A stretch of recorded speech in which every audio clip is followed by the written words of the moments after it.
appointment of the state. Ladies and gentlemen, Congressman Beto O'Rourke.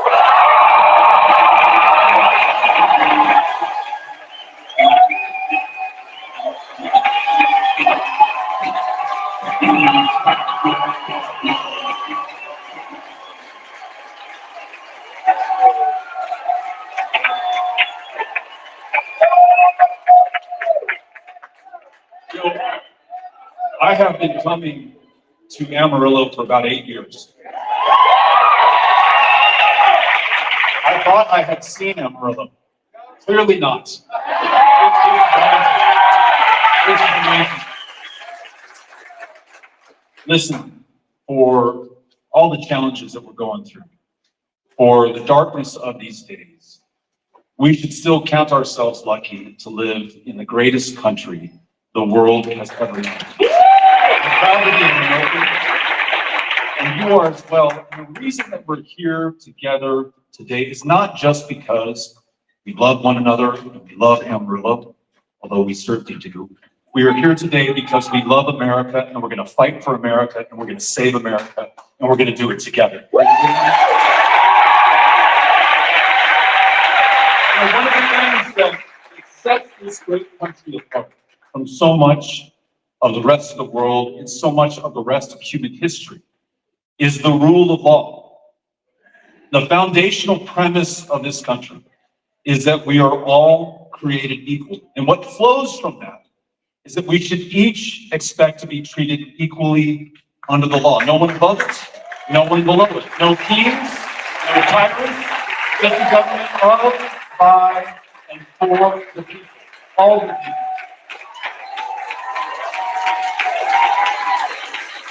And the reason that this government enjoys legitimacy, the reason that we agree to be governed, is that that government itself is bound by the rule of law. We can only be taxed if our elected representatives that we have put into these positions of public trust say that we will be taxed. We'll only be regulated if the state legislature or the federal government that we have put into power says that we will be regulated. And we will only go to war with the consent of the American people expressed through their elected representatives in Congress.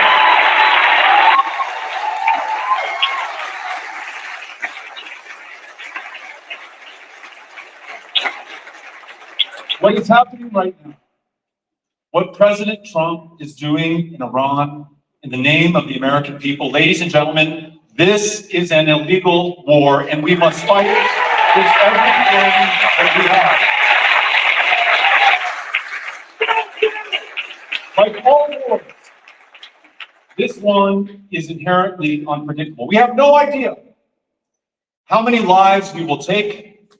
We have no idea how many lives we will lose. We have no idea what it will cost us, what will add to the debt, what you and your grandkids and great-grandkids will be taxed in order to repay what we are spending today and tomorrow and indefinitely until it ends. But what we do know is that every single war that this country has entered by choice, Vietnam, Afghanistan, Iraq, none of them have ended well for the United States, nor have they ended well for the rest of the world. If this were the right thing to do, we would know it because the American people would have chosen it. But we never had a choice in the matter because this president chose to break the law. He's committed us to dealing death and destruction, potentially receiving it in return without our consent. And in the face of this, we cannot be silent. We must stand up. We must speak out. We must be counted. We cannot be complicit in yet another American tragedy. We must resist this war until it stops, and until our elected representatives in Congress make a decision on our behalf. This much is true. This much is true. But so is this. We cannot just tell ourselves what it is and who it is that we are against. If we want to win political power, if we want to elect those into positions of public trust who will stop wars instead of starting new ones, if we want to replace this corrupt, criminal, craven, incompetent administration with something better, then we have to tell ourselves and our friends, and our family, and our fellow Americans just what it is we are for. How we're going to help those who are hurting right now. How we're going to right the wrongs that have been committed in our names. It's not enough to say who's screwed up and who is screwing you right now, although that's important to do as well. We also have to say how we're going to fix a system that has failed everyone but the wealthiest and the most powerful in this country. Look, we need to speak to our fellow Americans about what is possible and do the work to make it so. Imagine a world where instead of turning our back on our friends and our allies, we are working with them to end the wars that are being waged across this globe right now, that we address the issue of nuclear proliferation in Iran or anywhere where it raises its head peacefully, diplomatically, and non-violently, where we address the threat of a nuclear holocaust from Russia, from China, from the US, from any madman, whether it's Vladimir Putin or Donald Trump, who has the power to extinguish human life on this planet altogether. Imagine if we focused on that. Imagine if we were no longer complicit in the slaughter of tens of thousands of innocent Gazans, families, mothers, children. What if we stood for human rights, sovereignty, and self-determination, and use the awesome power of this country, including its ability to convene other countries and other peoples to ensure that there is an independent, sovereign state for the Palestinian people. And in addition, we work to ensure the safety and security of everyone in that region, Israeli, Palestinian, everyone. And if we bring that same logic back to home, imagine this, a future where we're no longer worried about plainclothes federal officers without badges or warrants sweeping up Americans off of our streets, detaining us, deporting us without due process or any of our constitutional rights. What if instead we recommit ourselves to this great Constitution and to the due process and to the rights that are enshrined within it? What if we rewrite our immigration laws in our own image, within our own values, reflecting our own reality? But if we want to come here and work and contribute to the greatness of America, there's a safe, legal, orderly path to do that. And for those already here, let's make sure that we fully and finally legalize those dreamers, the parents of those dreamers, and every working American who's contributing to the success of this country, and will be able to contribute even more once they are full U.S. citizens. And for my educators.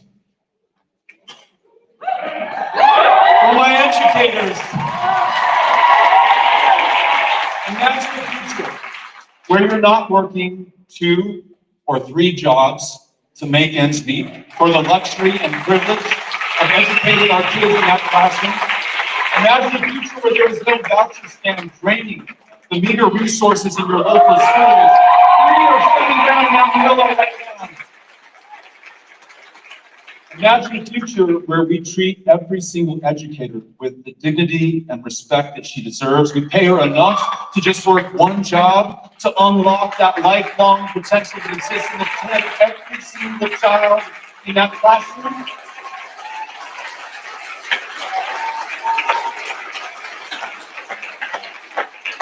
Imagine a future where we are no longer draining the extraordinary wealth of this country to send it to millionaires and billionaires. And instead, those trillions of dollars that belong to all of us because it was generated by all of us and it's here in America, we use that to build the millions of homes that we desperately need in this country. We use that to fight and end cancer in America. We use that to confront climate change before it is too late and to save the human species. We use it to pay down the debt. We use it to do things that are good Each and every single one of us. Imagine that. Now, imagine this. This is the kicker. Imagine a Democratic Party that fights, and I mean fights, for every single one of those things and every single one of us, that no longer rolls over and plays dead, that no longer submits, that no longer bargains with the Trump administration, Elon Musk, and these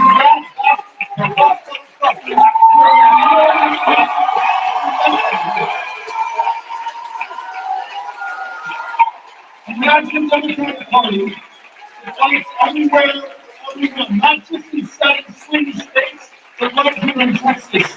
And not just in Austin, in Houston, and Dallas, but right here in Amarillo. Are you with me?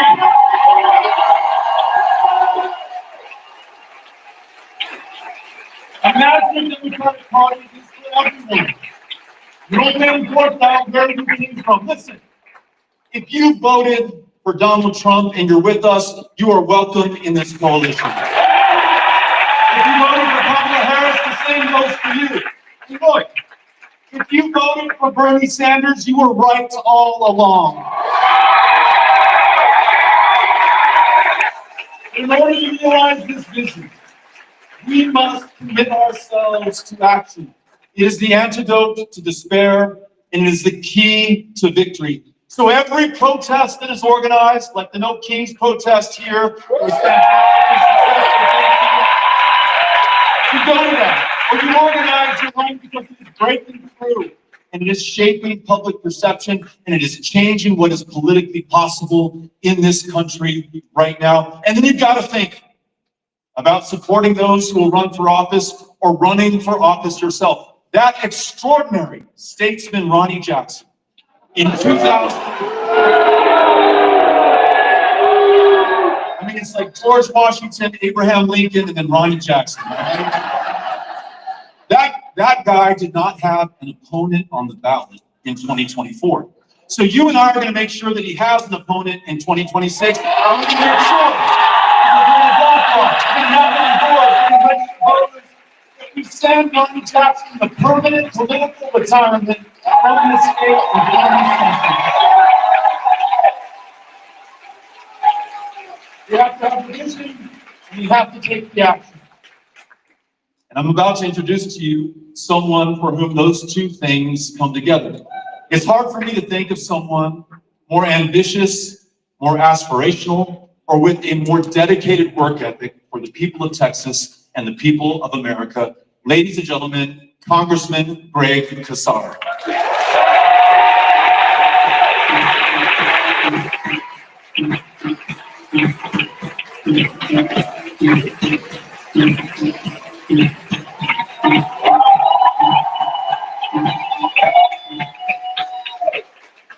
Buenas tardes, Amarillo. How are we doing today?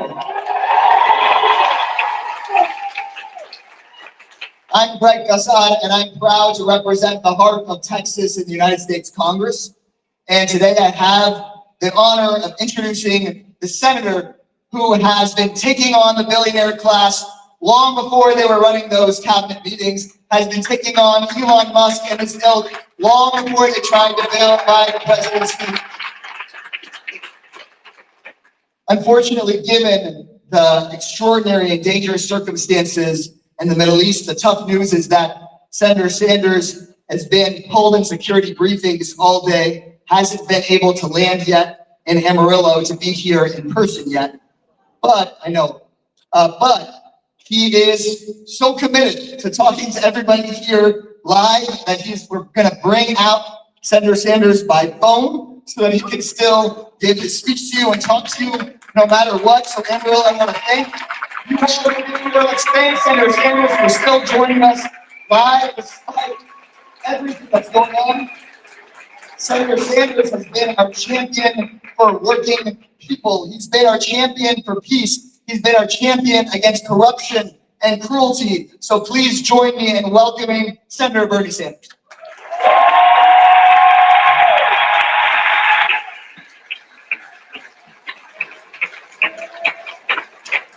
Thank you, Greg.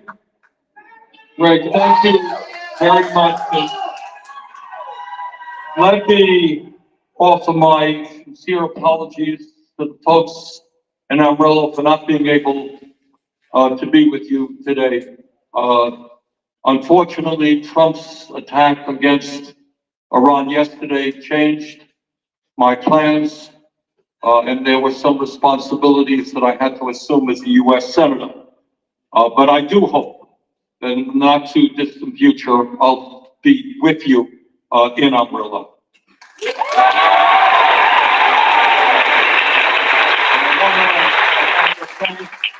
Dr. Fred Pogue and Rick Levy and Jose Loya and Kendall Scudder and Beto O'Rourke and Greg Casar, who's, by the way, doing a great job as chairman of the House Progressive Caucus. I want to thank them all for speaking at this event.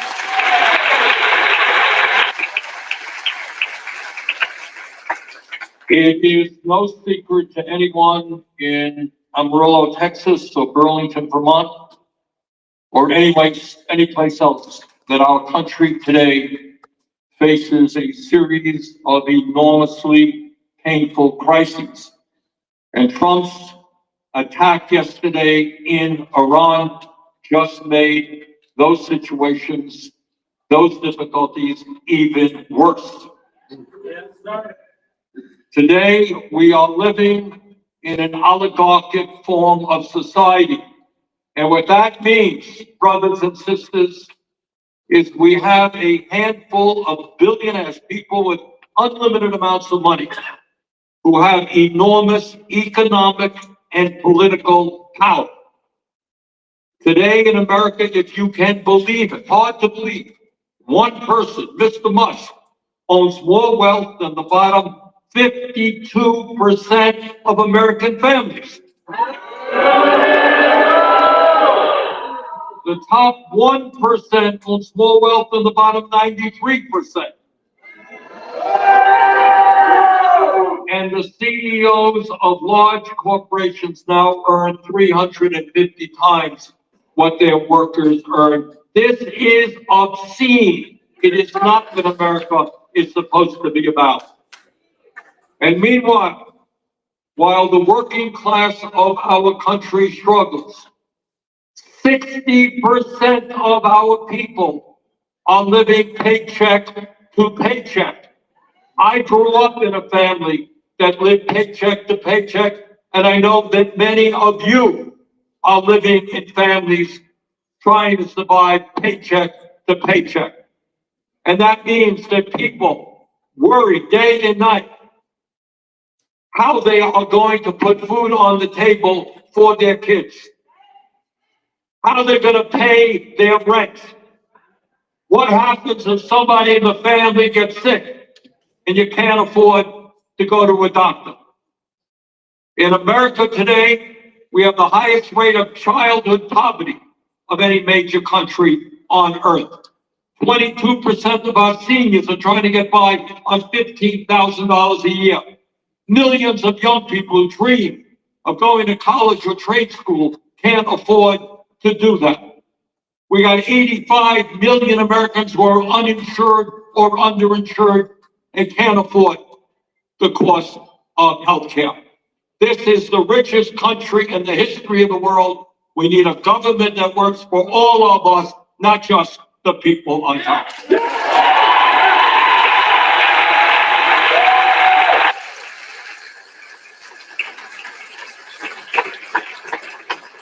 But it is not just oligarchy and income and wealth inequality that the American people are worried about. It is that Donald Trump is moving us toward an authoritarian form of society where he is undermining the Constitution and assumes more and more power for himself. Right now, with the support of the Republican majorities in the House and in the Senate, he is usurping congressional responsibilities. He is threatening the judiciary. He is suing the media. And right now we have federal agents without warrants, without due process, picking people up off of the streets, throwing them into vans, and transporting them to detention centers in this country and abroad. That is not something that happens in a democracy. It happens in dictatorships. And together, we're going to stop this movement toward authoritarianism.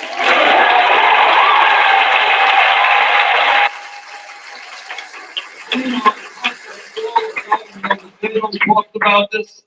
Trump and the Republicans are attempting to pass a horrific piece of legislation, this reconciliation bill, which gives over $1 trillion in tax breaks to the 1% and large corporations.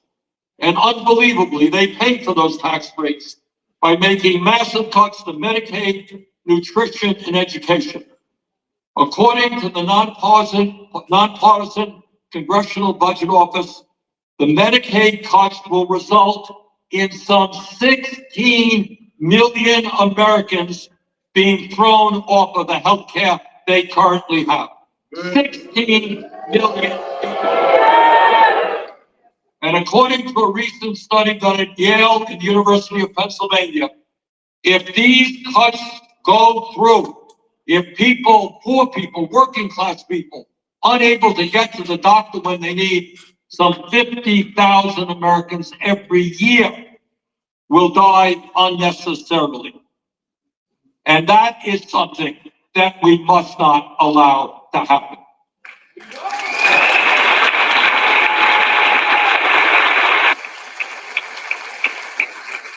Let me just say a brief word about Trump's attack on Iran yesterday. Number one, most obviously, what he did is unconstitutional. It is Congress, not the president, who determines whether or not this country goes to war. And I will be working as hard as I can, just as soon as I get back to Washington on Monday, to make certain that Congress has the guts to obey our Constitution and to vote up or down whether we go to war, and I certainly will be voting no.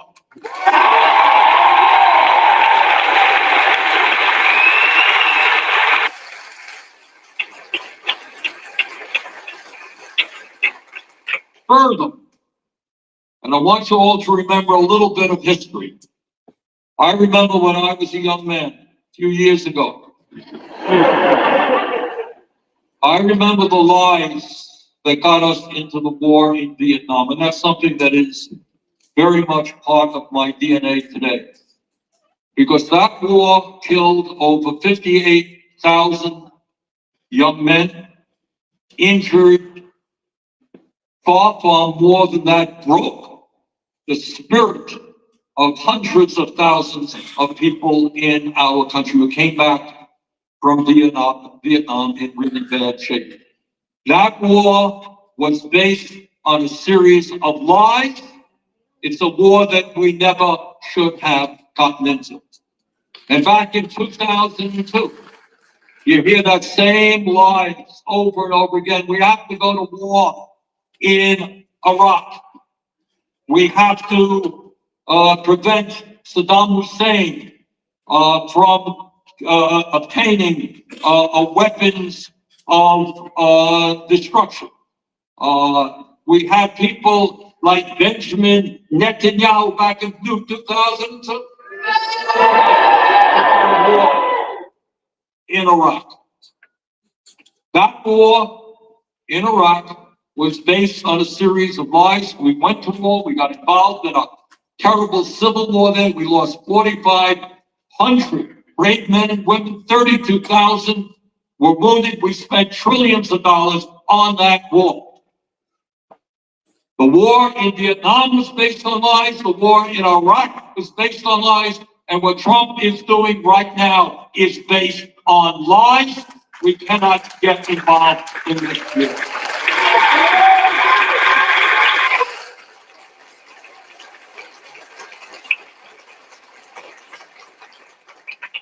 And number three, at a time when so many of our people are hurting, when we have kids who are hungry, when we got 800,000 people sleeping out on the streets, when people can't afford housing, they can't afford health care, they can't afford groceries, We got a lot better things to do with our money than to get into a war in Iran.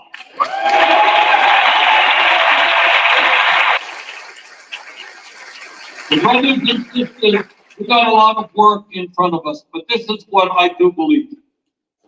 At the end of the day, while the oligarchs and the billionaires have enormous amounts of money and power, the truth of the matter is that we have something that they don't have. We have the people.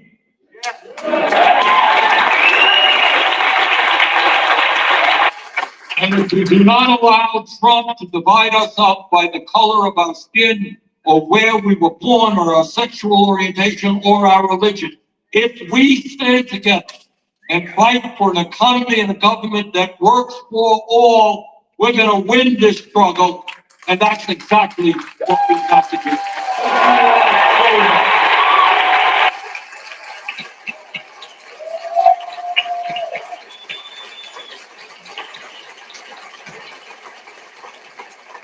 Then we're in the house. We're ready to fight. We're ready to win. Got a little bit of history in Congress with Amarillo. I was first assigned to the Agriculture Committee, where everybody took all this corporate cash, and I made a small proposal that the tens or hundreds of millions of dollars that some of the meat packers get, I don't know if JBS or Tyson's resonates here in this crowd, that they get hundreds of millions of dollars from us, that they should have to pay people overtime and not break child labor laws, and that they should afford their housing here in Amarillo, and that they should provide health care. And that's when I learned we could send the lobbyists scurrying, screaming out with tears in their eyes from the committee. Before we get back to that, I want to thank you all for being here, for organizing in this part of Texas. And before I go into my prepared remarks that I got together for today, I also want to talk about what has happened, the attacks in Iran. Because last night, we learned that without authorization from Congress, Trump ordered strikes against Iran. And I will say very clearly, just like Senator Sanders and Beto O'Rourke did, that under our Constitution, the president cannot declare war without a vote from Congress and without the consent of the American people right here.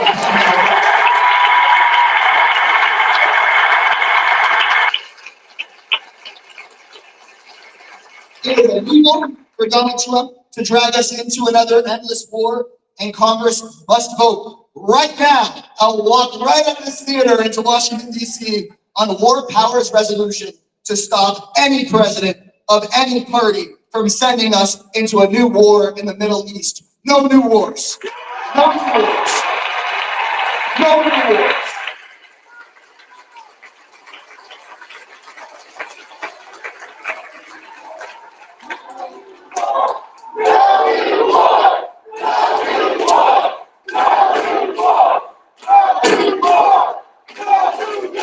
My entire adult life, politicians have promised quick and easy battles in the Middle East. And then year after year after year after year after year after year, they send working class kids out to fight and die in their endless wars in the Middle East. No more. Enough. Enough.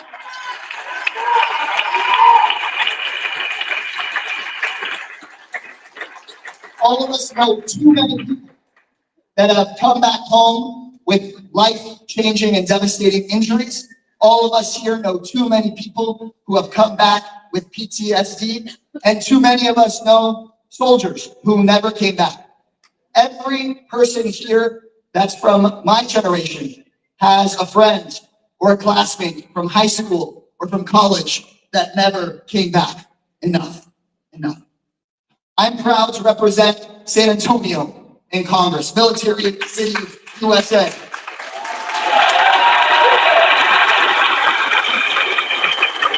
Where we honor the service of our men and women in uniform, and we honor their service by never sending them into harm's way unless we have no other option. We do not send Americans into harm's way because a foreign prime minister has a political problem. We do not send Americans into harm's way because the president wants to look tough. No rewards. No rewards.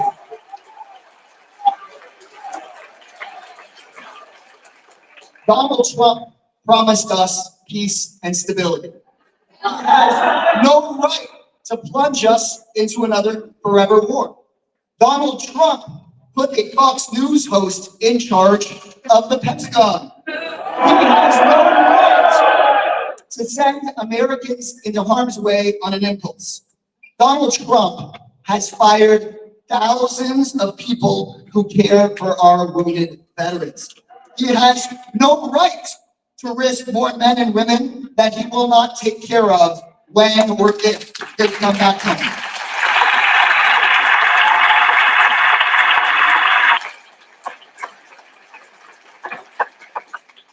Amarillo, I want to come here with a message of hope, but also I can't sugarcoat it with you.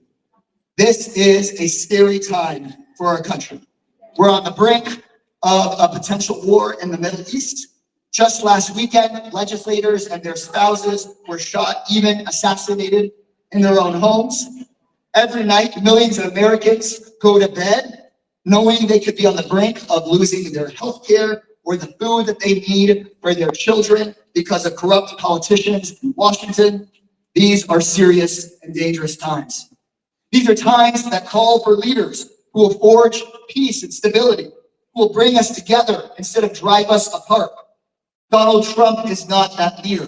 Greg Abbott is not that leader. So Amarillo, each and every one of you is that leader. We need you more than ever before, and that's why we're here with you today.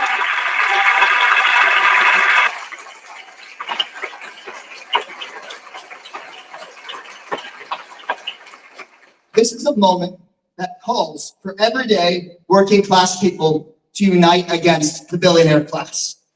I'm proud to be with you all today as we build that moment in Texas.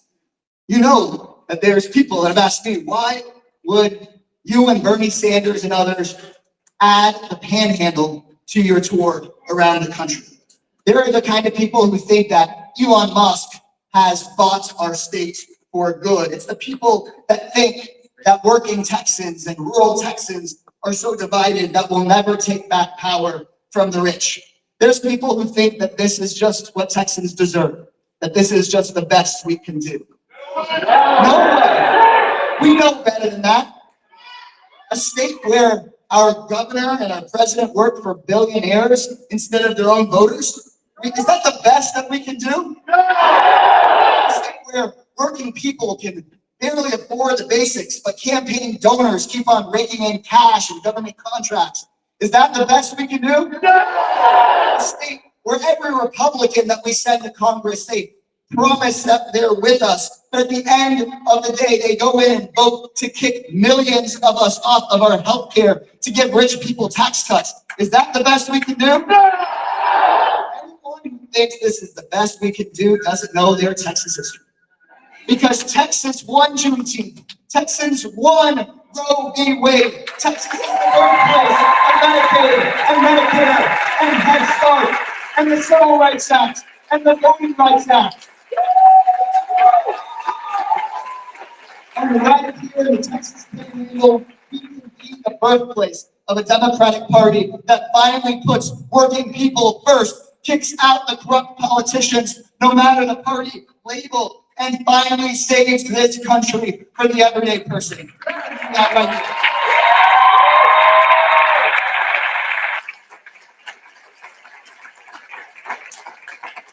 And I can say that with great confidence because I've seen Texans do it.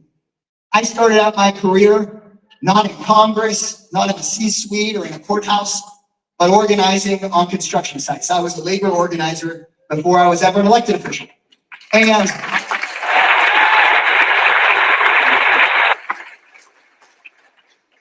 the guys on these construction sites, just like any other Texas construction site, you've got men, women, native born and immigrant, black, white, brown, could have all sorts of disagreements, but we could get everybody together to agree that the developers working the least hours, making the most money, could sure damn well afford giving the folks that work in the hot sun a big raise. We could all agree on that.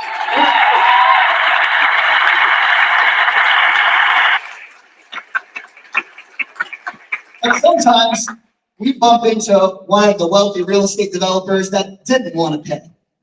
You guys know the type, the kind of guy that tries to make himself feel better than everybody else by saying stuff like, "You're fired." And you know, he'd have like a cheap spray tan, and he called himself a genius because he got millions of dollars from his dad to start his business, like to put his name on everything. The type who thinks everybody else was put on earth to make him richer. So Amarillo, in short, I've met the Donald Trumps before, and I've seen his playbook too. Every time in Union, we would take these guys on, they tried to play the same old tricks.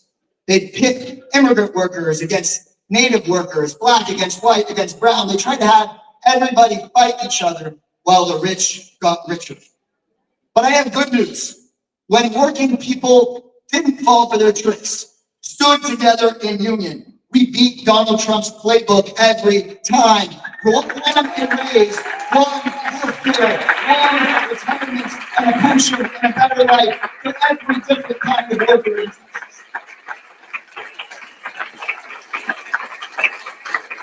We won because there's nothing more powerful in America than working people who refuse to be divided. And that's what I see in this auditorium here today. Amarillo, we're gonna win. We're gonna win because Elon Musk does not own our state. Ronnie Jackson does not own our votes. Donald Trump does not own our country. We're gonna vote him out. We're gonna vote him out.